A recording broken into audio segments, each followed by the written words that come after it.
Coming up on Unpeeled, every bunny is going wild over the sequel to this hit animated movie. These dancers kicked off the holiday season at this Turkey Day parade. The U.S. government is emphasizing style over comfort for its travelers. And this music company added some new bells and whistles to its yearly gift. All that and more, Unpeeled starts right now.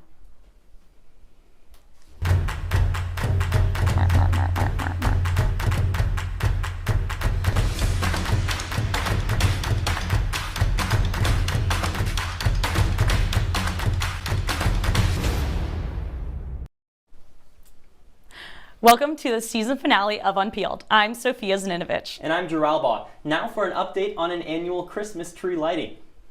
The holidays officially kick off in New York City tonight as the Rockefeller Center Christmas tree is being lit. Crowds filled Midtown ahead of the ceremony, which actually just started. The lighting will start right before 10 p.m. This year's tree is a 75-foot Norway spruce from East Greenbush, New York, decorated with more than 50,000 lights. The tree will remain in the city until January before being donated to Habitat for Humanity. You can watch the full event live on NBC and Peacock right now. Variety and CNN released the new all-star lineup for the 23rd season of Actors on Actors, and it's bringing some Hollywood's most recognizable names. The series highlights conversations between acting pairs about life in the industry, upcoming projects, and how the industry has changed. The series will feature conversations between Julia Roberts and Sean Paul, Jennifer Lawrence and Leonardo DiCaprio, and Ariana Grande and Adam Sandler. The season starts on Friday with a new conversation premiering each day for 13 consecutive days. Wow, this is a great way to kind of kick off some of the holiday spirit with some of the biggest actors in this industry. I'm excited, especially about Ariana Grande and Adam Sandler. What a duo that is. Such a random mix of people, which I love. And one of my favorite things about that duo, they're kind of both comedians in their own right. You know, Ariana Grande, she's got a funny bone to her. She's got a funny bone, but I think people think of her for Broadway and all the acting she's done and the music she's done recently. But when she was little, she was on Nickelodeon, all that stuff. But I'm excited, especially, they're a perfect example of an age gap. Most of these pairs have an age gap. Yeah, it's expanding across generations. I think that was intentional. It brings in such a wide variety of different people with such a wide variety of different actors. It's perfect for this series. Yeah, I can't wait to see what they come up with and who we get to see the pairs of. Ariana Grande would be so funny. What if they switched outfits? Yeah, Adam Sandler with the baggy shorts. Ariana Grande's got the dress, and they switch. That would be hilarious. Yeah. All right, sticking in the film industry, Disney has gone wild again with Zootopia 2. It was released on Thanksgiving and completely took over the box office, making an estimated $556 million globally. This is the biggest worldwide start of all time for an animated film. This better-than-expected launch was accomplished in large part because in China, it secured the top animated opening of all time, making $272 million alone. Disney Entertainment co-chair Alan Bergman said, quote, "It's a proud moment for Disney Animation and all of us at Disney, not to mention a great way to start the holiday season." Wow. What a great Christmas bonus that was. Yeah, that's a great way to describe it. Wow. Yeah. Oh my goodness. Over $500 million. Everyone keeps wondering, why are these companies making all of these sequels? I have over 500 million reasons why. It's because of the money. Exactly. And this was a great film. I went and saw. I haven't seen Wicked yet. I'm excited for what's going to continue to come for this Zootopia franchise, which is only getting started at this point. It's only getting started. And I will say something about when companies try to, this movie does so well, we're going to do it over and over and over. It's a little dry. Sometimes it gets a little dry. This was not, though. People are saying this Zootopia, and it came out of nowhere. People didn't expect this at all. So I'm really excited to see it. And if you say it's good, I should go see it. And there's a huge international, in Europe, in China. The main premise of the film is that now snakes are running rampant in Zootopia for the first time in over a century. This is a great movie. I had a lot of fun. You got to watch it. I need to go watch it, and I'm excited for this new generation to watch it because the first one came out when we were little. Wow. So this is really exciting. And releasing on Christmas Day, the upcoming film Marty Supreme has taken the nation by storm. But it's not just the movie that's gaining attention. Starring actor Timothée Chalamet and designer Donnie Zaninovich has teamed up to produce a limited edition merch line that includes Marty Supreme jacket as marketing for the film. Famous faces such as Kylie Jenner, Tom Brady, Frank Ocean, and even the Biebers are showing off this new winter fashion trend. retailing for $250. The jacket offers a windbreaker material with a bold 90s style that comes in numerous vibrant colors, which is just what fans are looking for this season.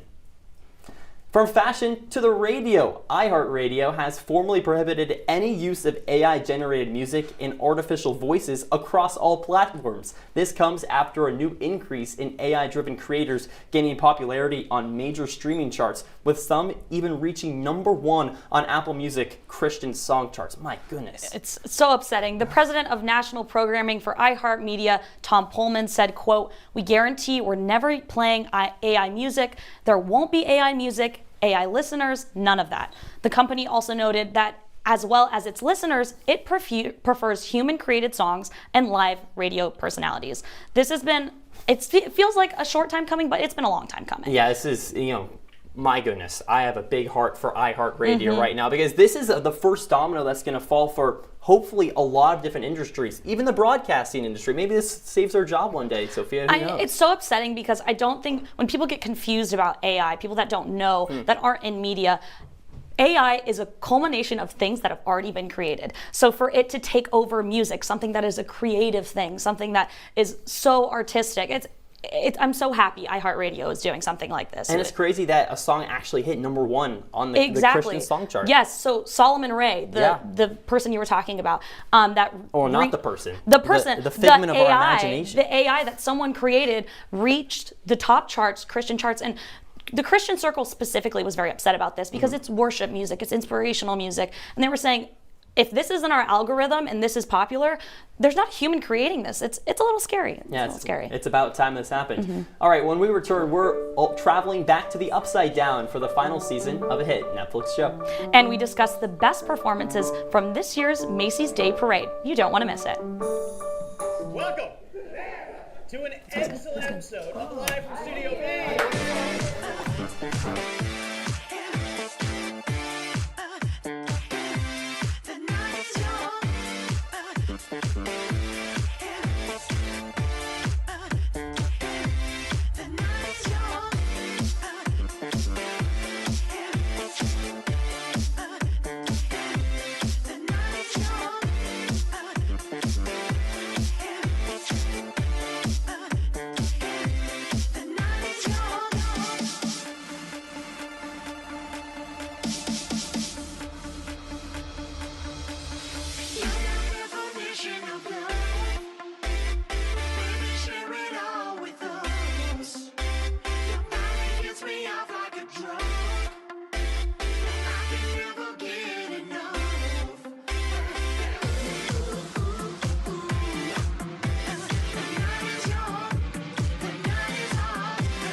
Welcome back to Unpeeled. For fans of Hawkins, don't fear, the crew is back together. But the new season of this highly anticipated show hasn't come without its share of controversy. Our TV reporter Sophia takes us into the 5th and final season of Stranger Things. It's true. The final season of Stranger Things is officially here, and fans are already turning their worlds upside down, trying to keep up with the drama on screen and off screen. Season 5 marks the end of the Netflix phenomenon, meaning fans are preparing to say goodbye faster than Max runs up that hill. Volume 1 dropped November 26. Volume 2 is a present on Christmas Day, and the series finale ends off the year coming out on New Year's Eve. Beyond Vecna and his Demogorgons, there's another story grabbing the headlines, a reported conflict between stars Millie Bobby Brown and David Harbour. Earlier this month, speculation arose about the alleged accusation of Harbour on-set bullying. But on November 28th, Deadline posted an interview on TikTok with Brown. When asked about the alleged drama, she responded saying, quote, "Of course, I feel safe. We've worked together for 10 years. While neither actor or Netflix has directly addressed the bullying, both of them seem very close at the premiere." But on screen, the stakes are just as high. In the first 4 episodes, we are introduced to new but already very loved characters. One of my personal favorites is Derek Turnbow, played by Jake Connolly. He won the hearts over by fans despite being the stereotypical bully in the show. And the recast of Holly Wheeler has shocked but also wowed fans.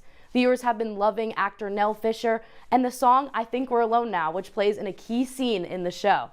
As the rest of the season comes out, let's just say fan excitement is cranked up all the way up to 11. I'm your TVB reporter, Sophia DeStasso. Sophia, are you excited for the rest of Stranger Things? I'm excited, so excited to see it. I've actually never seen any of Stranger Things, but maybe I should start watching. One of the country's favorite traditions, the Macy's Thanksgiving Day Parade, brought spectacular performances across many genres. Our Broadway reporter, Kate Galante, and our music reporter, Elizabeth Gottlieb, are here to tell us more. Thanks, Sophia. The 2025 Macy's Thanksgiving Day Parade celebrated this year's star-studded Broadway productions, including Buena Vista Social Club and Ragtime.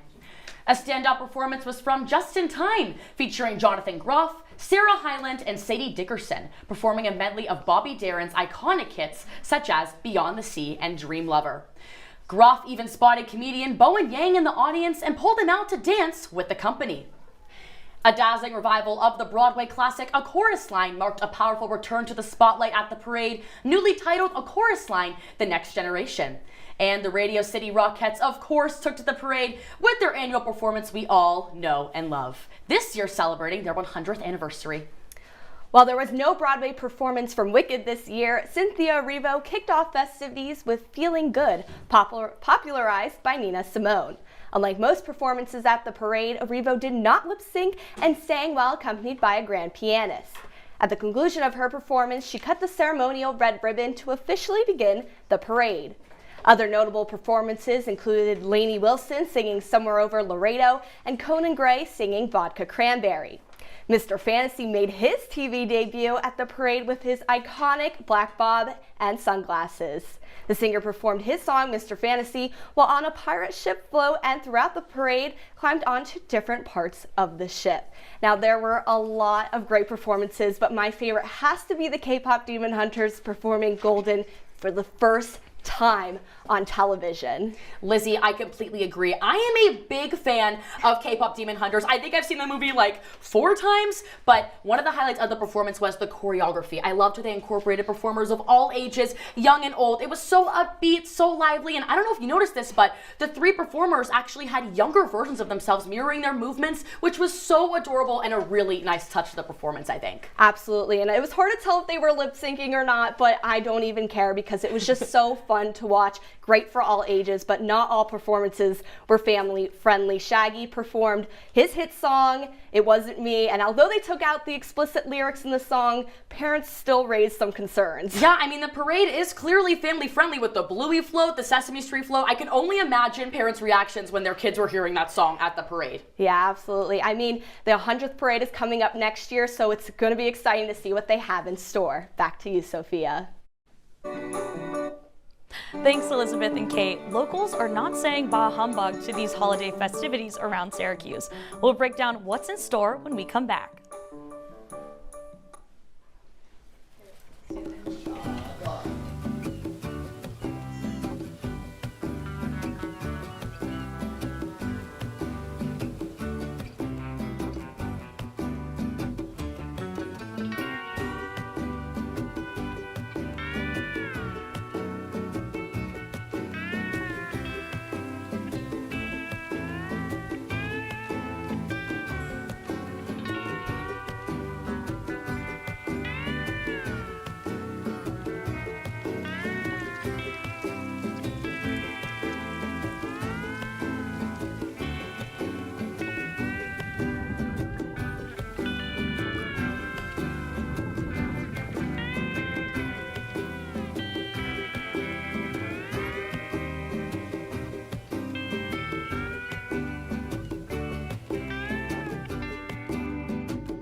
ABC's Dancing with the Stars aired its first ever holiday special last night, just 1 week after the finale of its 34th season. Here to break it down is our reality TV reporter, Lane Yeager. Now, Lane, I'm so excited to talk about this because I watched part of the finale. I kind of missed it because I was studying for a test, but I had no idea there was a holiday thing. So tell me about it. Yes, so Dancing with the Holidays was a 1-hour special that featured some holiday performances by the pros, as well as some guest appearances by stars from this past season. Additionally, the pros kind of talked about their holiday plans, gave each other holiday superlatives, and it was all very festive. And I'm eager to see if they'll do this again next year because it was the first time they've done a special like this. Yeah, so what are fans' reaction to this holiday? Because I had no idea it was happening. So I wanted to see it. I wanted to react to it. And also to the finale because it just happened. Fans thoroughly enjoyed the special just because they are missing season 34 already, which just crowned Robert Irwin and Whitney Carson as this year's Mirrorball champions. And Robert's win actually broke the record for the most amount of votes that have ever been cast. He got 72 million, even though he actually forgot part of his routine during the finale, which kind of led a lot of fans to claim the show was rigged due to his large Australian fan base. However, only those within the US, its territories, and Canada were able to vote, so those Australian voters really didn't play a role. Oh, wow. That's upsetting to me because Robert Irwin, he did so good, and I think he should get more points if he forgot his routine and he pulled it off. He still pulled it off. So props to him, but there's also one of the other celebrities that's in the news right now. Yeah, so Whitney Levitt and Mark Ballas, who were voted out the week before the finale, actually went on Alex Cooper's podcast, Call Her Daddy, and performed their own freestyle, which kind of upset a lot of fans because they felt as though she was kind of making things about herself because it premiered right after the finale did. But, you know, love her or hate her, she actually announced on Monday that she is going to be making her Broadway debut as Roxy Hart in Chicago. So I'm eager to see how people are going to react to her performance. Oh, that's so exciting. Now, thank you so much for talking about the holiday. Thank you, Lane, for being on here. Now, Drew, we'd love to hear what you have to say. Well, Sophia, if you're looking for a way to spend the cold winter in Syracuse, then look no further than this hot lineup of events. Our Syracuse events reporter, Maddie Ritter, is here to tell us how all to spend our holiday season.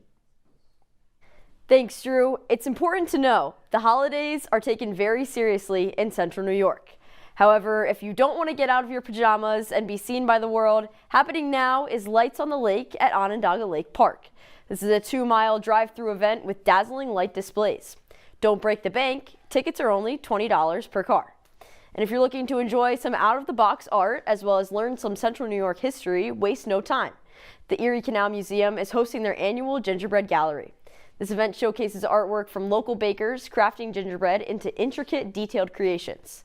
This year, visitors can expect to see artwork mimicking popular media like The Wizard of Oz.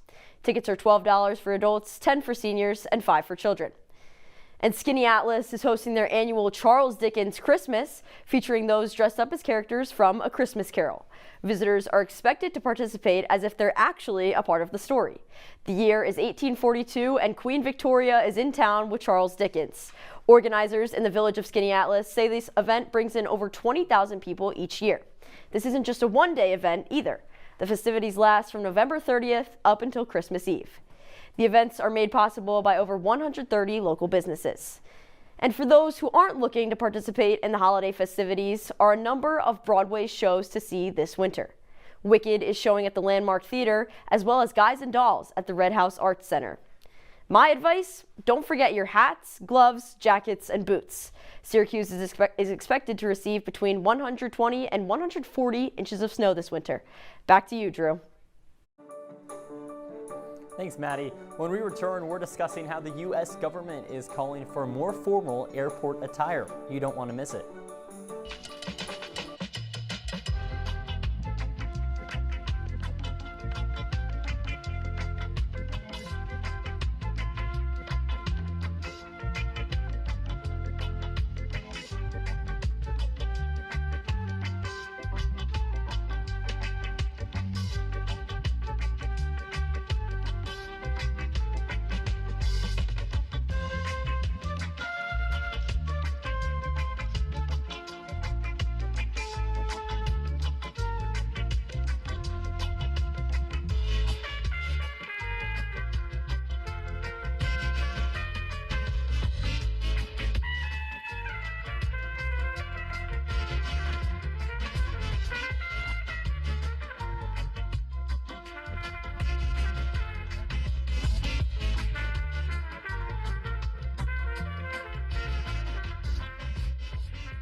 Welcome to my house. Lately, not my happy place. Everybody's pretty tired of each other. The parents were not themselves. My little brothers were morphing into small creatures. The walls were closing in. Clearly, a case of too much family, too close, 24/7. And there's a lot of that going around right now. If this sounds like your house, try going someplace new. YourLifeYourVoice.org. You'll find lots of ideas to help you handle the family stresses of being confined to close quarters. YourLifeYourVoice.org. It might not get you out of the house, but it could help you find a little more breathing room.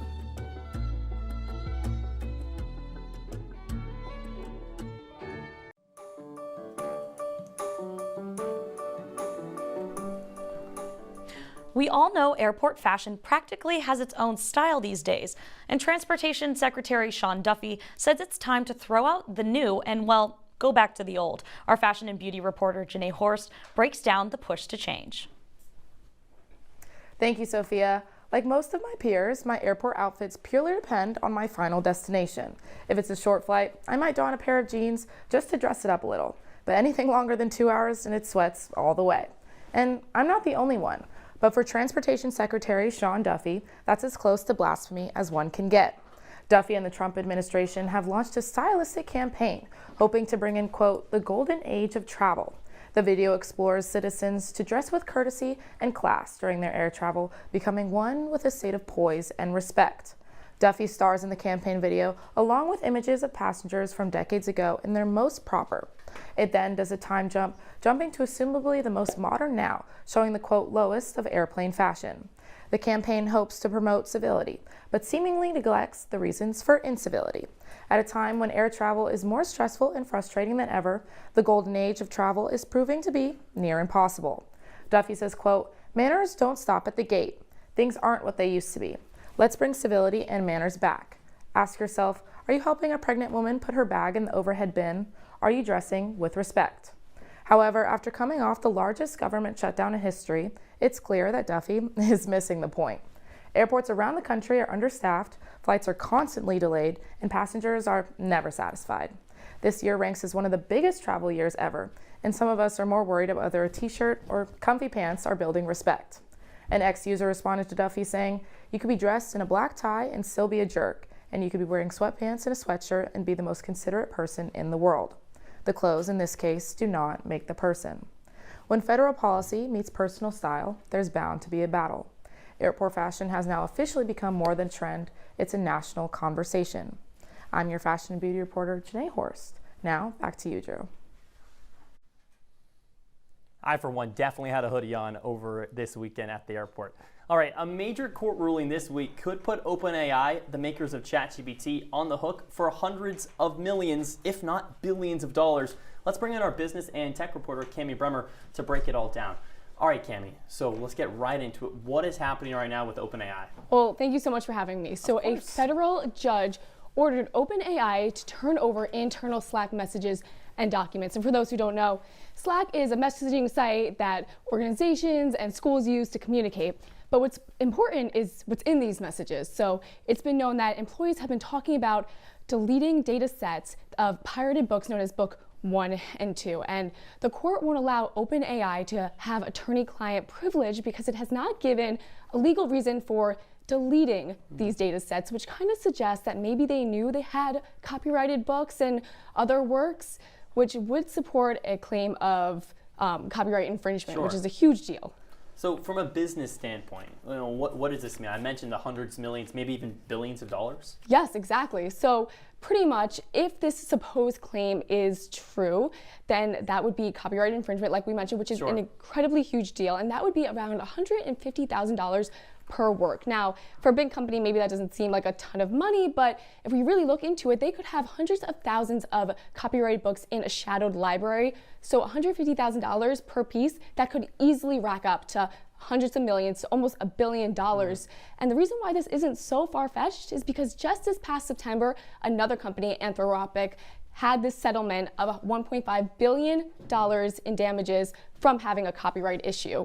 So looking at this, tech industry is really going to be looking closely, especially now that we have regulation towards AI. They're going to be examining how AI systems are being trained and how are they going to go about documenting licensing agreements and all this future stuff. So we are the entertainment show here at Citrus. Yes. So how does this affect entertainment, as a landscape as a whole? Well, for authors, publishers, screenwriters, this is actually great news because I feel like in the past few years, all we've been told is AI is coming from our jobs, especially in the writing field, the broadcasting even here. field. Yeah. Exactly, even here. So with this, it kind of gives them a little bit of protection, regulation, and reassurance that their works aren't just going to be stolen from them and their jobs aren't just going to be taken. I know in the SAG-AFTRA strike, this was a big issue that was brought up. So only future will tell. Yeah, restrictions coming. iHeart Radio earlier in the show we mentioned it, and now this. Thanks so much, Cami. When we return, we're recapping all of the best sports moments from the year. Don't go anywhere. We'll be right back on Peelers. Dad? Just 1 minute, okay? Hey, Bobo, do trees tell each other stories? I'm sorry. I'm afraid I don't know that. Hey, why don't we go find out?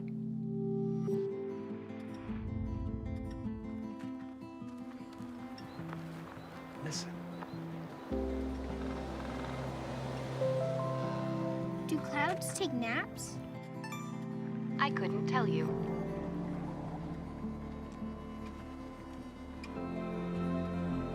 Can birds draw pictures? I don't have an answer for that. Dad, do stars visit their friends? Look!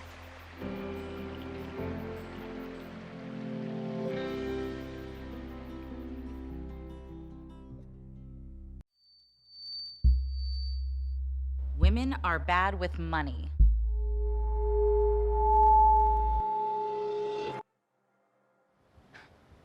It's what the world's been saying for centuries.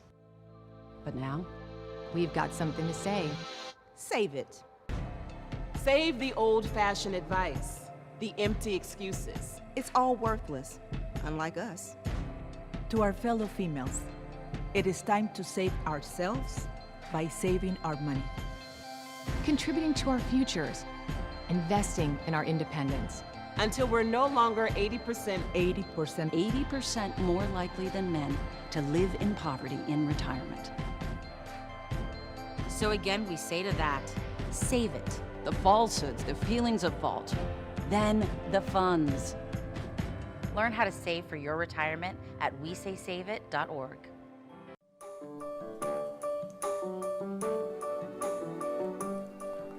Welcome back, Unpeelers. Year in and year out, the world of sports delivered some of the biggest moments on the biggest stages. So who better to recap those moments in 2025 than our sports reporter, Nathaniel Cunningham. Over to the Cunningham's Corner.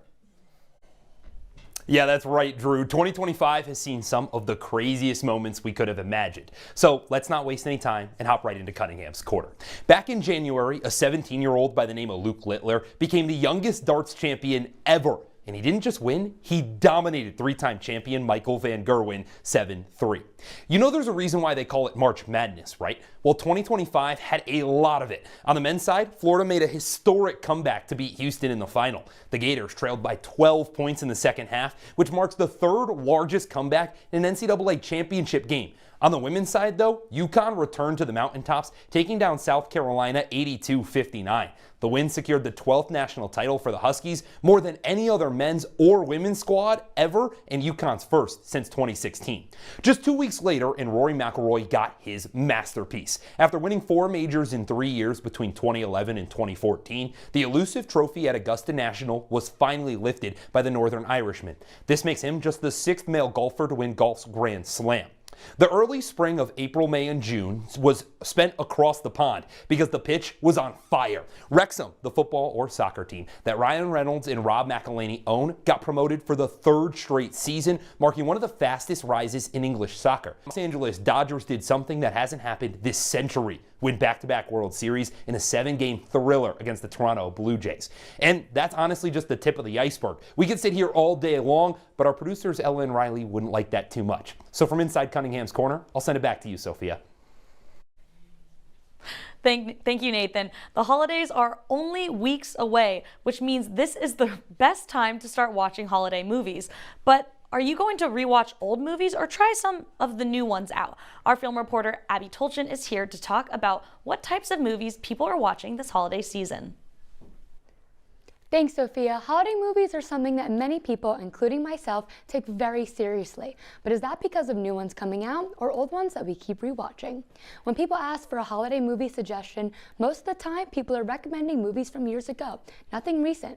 So that made me wonder why no good holiday movies have come out recently. I decided to do a little research of my own and asked fellow Unpeelers what their favorite holiday movies are. And to none of my surprise, we got all the classics. We got Elf, A Christmas Story, Rudolph, The Grinch, Polar Express, and what is one thing all of these movies have in common? They all came out at least 20 years ago. So why haven't any good holiday movies come out recently? Instead of just Hallmark making the usual rom-com holiday movie, there is much more competition, with companies like Amazon and Netflix, and even smaller companies like Roku and Tubi, who are also making similar movies, and makes it much more difficult for a movie to gain the same popularity it did 20 or more years ago. But that's not the only thing. The cost to make these movies is just getting higher. Networks like Lifetime and Hallmark are not getting the same ad dollars or carriage deals. This makes it harder for them to cast A-list celebrities, find good places to film, or even get enough fake snow for the perfect holiday effect. So they resort to less known actors, easier places to film, and losing viewership in the process. And frankly, writers are running out of ideas. Movies are becoming so similar it almost makes them cheesy and just repetitive. So people would rather just watch the original. Now, there have been a few good movies that have come out in the past decade. In 2019, Disney released Noelle, a movie about Santa's daughter that got very good reviews. In 2020, Hulu released the movie Happiest Season, which is a fun comedy movie highlighting the LGBTQ+ community and their awkward families that also got pretty good reviews. So, as you're picking out a movie to watch with your family this holiday season, maybe try a new one out, or be like me and just watch your favorite 3 on repeat. I'm your film reporter, Abby Tolchin. Sophia, back to you.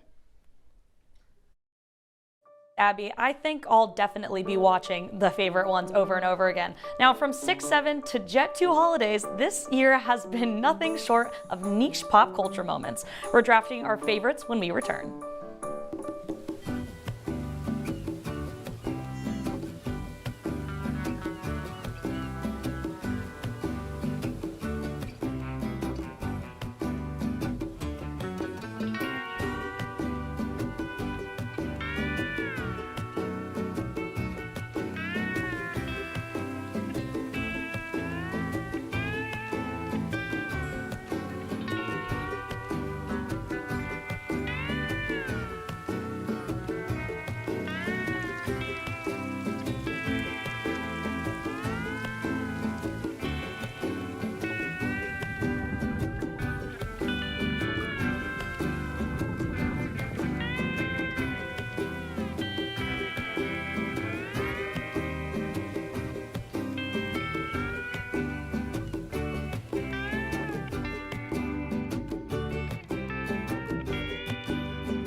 Jason, let's go see your room.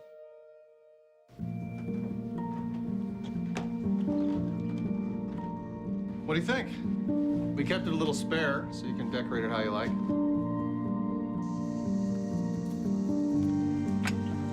Dinner! Go. Excellent. Soccer is fun. Yeah, I saw you guys out there. We're the family. I thought you were on my team.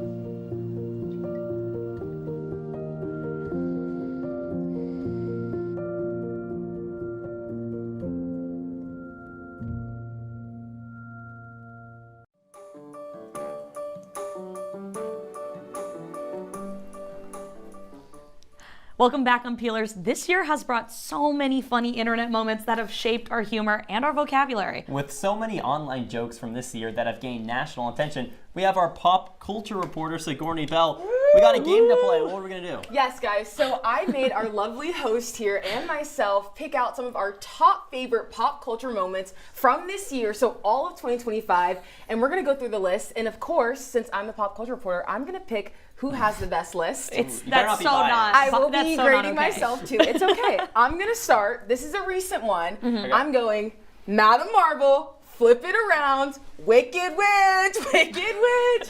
She has been saying this on every single press tour for Wicked.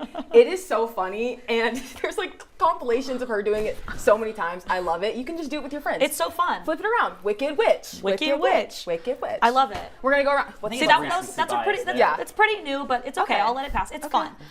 Mine is the Louvre heist. I love it. It's so French of them. They couldn't even do it at night. They were like, we shall be different. We will do it during the day. Can you give us an accent? No, I'm not That's gonna the do it. French right there. That's about as much as you're gonna get right now. But of course it was during the day, and it's straight out of a movie.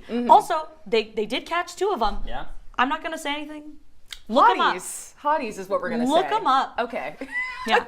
My moment, the Coldplay concert. I feel like I need to get out of the screen right now because, they were caught on camera. And look at the shame in that man's eyes. It's not real. Having your affair caught on camera is a moment. Don't get a private box and don't stand right in the front. Yeah. And people recreate the moment, so that's my first. That's a really good one. And speaking of that, the concept of Cynthia Erivo using her bald head. You're wicked.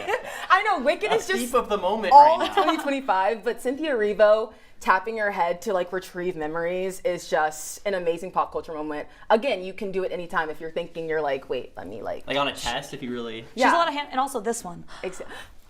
She is so iconic. That's my next one. I love that one. Yeah, that's a good one. My other one that I literally could not stop saying this summer is, it's not clocking to you that I'm standing on business. I don't know the full thing, but it's so funny. It makes me giggle every time. Justin Bieber was saying it because paparazzi, someone was bugging him. He was talking about protecting his family and his kid. It was a moment that probably we shouldn't have been making fun of, but it's so quotable. I absolutely love it. Yeah.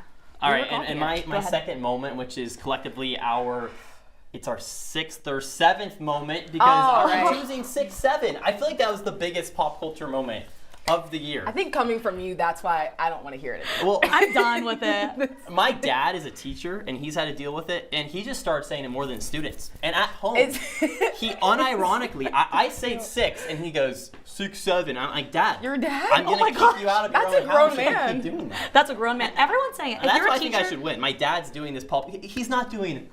No, if you're a teacher, you're doing it for sure. Okay. Everyone's doing it. Can you do it 67 times before we end this block? No. I don't think we need to judge pop culture moments based on Drew's dad. I've got one more though too. Jet 2 holiday, and that's all I I'll love say. it, and that's it. And I think we all won. Yeah. Oh no. Well. All right. Thank you. All right. Thanks, Sigourney, so much. There were definitely lots of memorable pop culture's moments this year.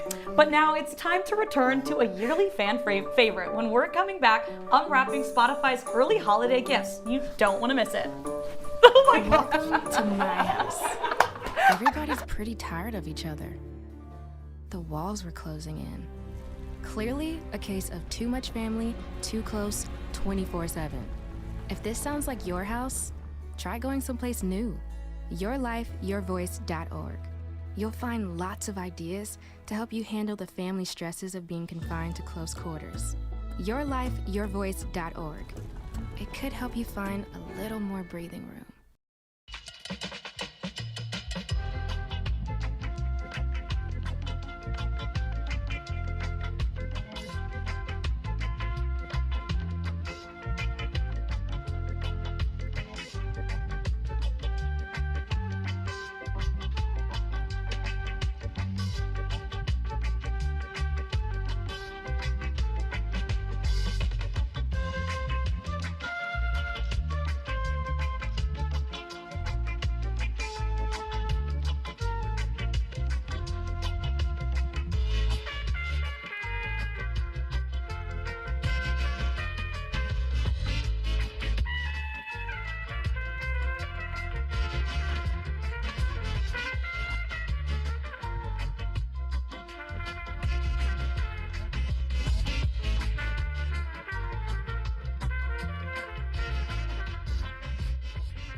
Welcome back, Unpeeled. This morning, all major music listening platforms released yearly user recaps. Spotify Wrapped added a new feature, including a listening age element that calculates how old a user's music taste is, and a club element which sorts listeners into one of 6 groups. The company also added a quiz for users to guess their most listened to singer, showing a race between users' top artists on their screens before revealing the winner. But the biggest addition is the interactive live experience, which allows users to invite up to 9 friends to compare listening stats. All right, now let's guess all of our host 2025 music recaps. Let's do it live. Let's do it right now. And we have our hosts here. Oh, come on.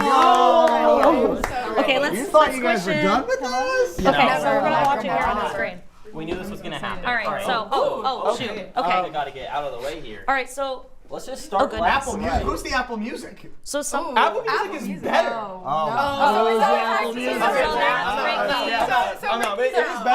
It is better though. That's why I was then we have, right here we've got some pop rap is the top genre. Kendrick Lamar is the top artist. I like that Kendrick Lamar part. I think that's it. So these two are done. So then we have Tate McRae, Dance Pop. Ricky, was that actually you, by the way? Yeah. Oh, okay. Come on. Nicole. Nicole. I wonder who this is. Who could that be? That is Bella. That's an easy Yeah, sorry, Sunset Boulevard. Andrew Lloyd Webber is her second artist. So I think it's Miss Broadway. Boulevard took over. Conan Gray's a good rebound. Conan Gray's a good rebound. Bella, that's for sure yours. And now we got Sabrina Carpenter in the A1 top artist. Fleetwood Mac. This is Sophia. So this is totally giving Sophia. I always have Fleetwood Mac in there. There you go. Only 24,000 minutes. Are you not? I listen to a lot of podcasts, and I had a very busy year of traveling. So I did not. You don't listen to music on the plane. All right, I've been talking the most minutes listened to. So who do we have left? Yeah, who do we have left? I think looking at the 2 options that we have, if we look at the option over here and we see Jerry Vale, the Beatles, the band, it's giving Rob. And then we got Morgan Perry Wallen. Como? Who listens to Perry Como? You, honey. No. Yeah. My grandma listens to Perry Como. She shares my Spotify. So this is Grandma. That's awesome, Rob. Thank you, Bella. This is Grandma Rose. Grandma behind you sharing the Spotify. I set up her Alexa, and she goes, Alexa, play Jerry Vale, Mala Fanina every single day. Grandma Rose, if you're watching this, you're probably listening to her right now. All right. She probably is. Last one, Morgan Wallen, and there's only one person left. She cannot stop every single Do you see my week. #1 song? I always wanted a brother from Mufasa. Oh, is that embarrassing? That's cute. All right, everybody. Well, this was our Spotify Wraps, and it's time to wrap it up. Unfortunately, that's all the time we have with you tonight. Thanks for tuning in. Make sure to follow us on our socials at Unpeeled_Syracuse and on Instagram at CitrusTVE on X. I'm Sophia Zaninovich. And I'm Drew Albaugh. Thank you for tuning in to our season finale. We'll see you next year. Happy holidays, Syracuse. Bye.